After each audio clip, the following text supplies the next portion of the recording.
சக்தி குருவடி சரணம் திருவடி சரணம். ஆக்கமும் ஆன்மீகமும் ஒரு அற்புதமான தொழில் நேயர்களே. மகாபெரிவாளோட மகிமையை எவ்வளோ வேணாலும் சொல்லலாம்.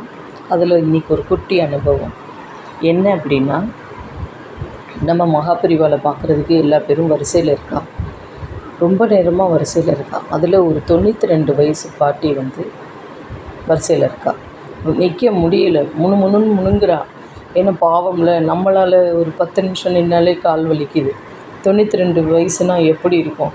எப்போ வருவா? காட்சி கொடுக்கக்கூடாதா? நான் உங்களை பார்க்கணுமே, நான் வந்துட்டேன், பார்க்கணுமேன்னு முணுங்குறா. 1 மணி நேரம் ஆச்சு, 2 மணி நேரம் ஆச்சு, வந்துட்டா பெரியவா. ஒவ்வொருத்தரையாக பார்க்குறப்ப பெரியவாளே சொல்கிறா, அந்த பாட்டி ரொம்ப நேரமாக நிற்கிறா, உள்ளே அனுப்பிச்சி கூட்டிகிட்டு வாங்க அப்படின்னு. அப்போ பாட்டியம்மா உள்ளே போய் நம்ம பெரியவாளை தரிசனம் பண்ணிவிட்டு சேவிக்கிறான். அவரோட கண்கள் அப்படி பார்க்குறா. நம்ம பெரியவாளோட கண்கள் நார்மலாக நீங்கள் பாருங்களேன், நேரில் பார்க்குறது மாதிரியே இருக்கும். பயம் எனக்கெல்லாம், நான் ஒரு செகண்ட் பார்த்தா 2வது செகண்ட் குனிஞ்சுட்டு என்னோட மனசில் இருக்கிறத ஒப்பிச்சிருவேன். அவ்வளோ எனக்கு ரொம்ப பிடிக்கும் பெரியவானா. அந்த பாட்டி சரணாகதி அடைஞ்சு, நான் திருப்தியா கேட்குறா, சிரித்த முகமாக கேட்குறா. நம்ம பெரியவா, திருப்தியா? நீ என்னை பார்த்துட்டியா? பரம திருப்தி. ஐயோ பரம திருப்தி பெரியவா அப்படின்னு சொல்லிட்டு, நானே அப்படிங்கிற பாட்டி சொல்லிவிட்டு, நம்ம பெரியவா சொல்கிறா, இந்த இதுக்கு ஏன் க்யூவில் வரிசையில் நிற்கிறேன்? நீங்கள் ஆற்றுலேருந்து என்னை சேவிச்சாலே போதுமே. இல்லை, நேரில் ஒரு பாக்கியம் எனக்கு வேணும், அதனால தான். சரி, போகிற காலம் கடைசியாக ராமான்னு சொல்லிட்டு அவன் எப்போ கூப்பிடுவானோ அப்போ நீ இருந்துக்கோங்கோ. ஆனால் இப்படிலாம் இந்த கூட்டத்திலலாம் வர வேண்டாம் அப்படின்னு சொல்லிவிட்டு திருப்பி பார்க்குறாளாம் நம்ம பெரியவா. ஏன் தெரியல, ரொம்ப பிடிச்சி போச்சு. ஆனால் அந்த பாட்டியும் இப்படி திரும்பி பார்த்துட்டு போகிறாளாம் பாட்டியம்மா.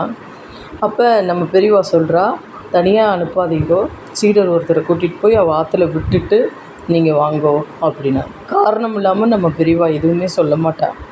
ஆனால் ஆற்றுல போய் விட்டுட்டு வாங்கன்னு சொல்லவுமே சீடர், நான் போகிறேன் பெரியவா அப்படின்ட்டாலாம். அப்போ பெரியவா சொல்லுக்கு நான் செய்கிறேன் அப்படிங்கிறப்ப, அதுக்கு நான் செய்கிறேன்னு நான்கிற இது செஞ்சுக்கலாம். மித்ததுக்கு நான்கிற அகந்தை இந்த விரலை காட்டக்கூடாது, நாம் அப்படின்னு காமிக்கணும்.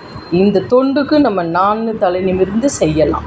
கண்டிப்பாக நேயர்களே, தொண்டுக்கு நான் செய்கிறேன். எப்படி ஒரு டீச்சர் கொஸ்டின் யார் சொல்கிறீங்க அப்படின்னு சொல்கிறப்ப குழந்தைகள் எப்படி நான் செய்கிறேன்னு தூக்குதுங்க, அதுபோல் நம்ம குருவை பார்க்குறதுக்கு நான் வரேன், நம்ம குருவோட தொண்டுக்கு நான் செய்கிறேன் அப்படின்னு கண்டிப்பாக செய்யலாம், சொல்லலாம்.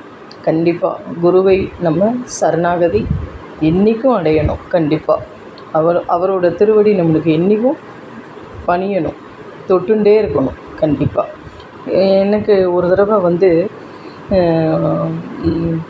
நம்ம பெரியவாளை பார்த்துருக்கேன். பெரியவான்னு நம்ம மேல்மருவத்தூர் அடிகளார் ஐயா அம்மாவை பார்த்துருக்கேன். அப்போ அவரோட கட்டவரில் தொட்டிருக்கேன். அதே போல் யோகிராம் சுரத்குமார் அவங்கள பார்த்துருக்கேன். ஆக அவெல்லாம் ஒரு குரு வழியில் வந்தவா தான் கண்டிப்பாக. அப்போ நம்ம யோகிராம் ஐயாவை பார்த்து சேவிக்கிறப்ப, அந்த கட்டவரில் தொடுறப்ப ஒரு வைப்ரேஷன் கண்டிப்பாக ஒவ்வொருத்தர்கிட்டேருந்து ஒவ்வொரு வைப்ரேஷன் இருக்கும், பாசிட்டிவ் எனர்ஜி கிடைக்கும். இவாளை பார்த்தா நம்மளுக்கு ஒரு கடாட்சமாக இருக்கே அப்படின்னு நம்மளுக்கே தெரியணும். ஆன்மீகத்தில் இருக்கிறவாளுக்கு கண்டிப்பாக அது ஆட்டோமேட்டிக்காக வந்துடும். தெரிஞ்சுப்போமா நேயர்களே ஆன்மீகத்தை பற்றி. நமஸ்காரம்.